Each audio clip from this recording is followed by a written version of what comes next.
Export లో 10th class చదువుతాను sir. చదువుతుంటే మాకు ఇట్లా ఈ ఇయర్ లో మాకు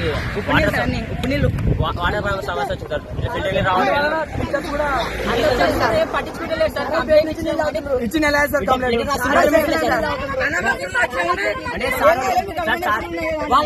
మీ కడుపులో ఎవరన్నారా మాట? ఎవరన్నారా మాట? రజిత మేడం ఏ సబ్జెక్టు?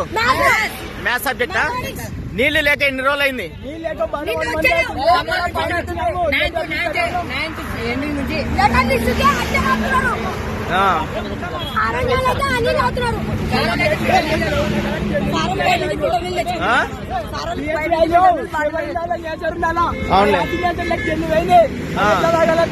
ఏం పేరు? నీ పేరేమి? నీ పేరు చెప్తా. ఒక్క నిమిషం ఆగు. మనోజ్ ఎన్నో తరది? Okay okay.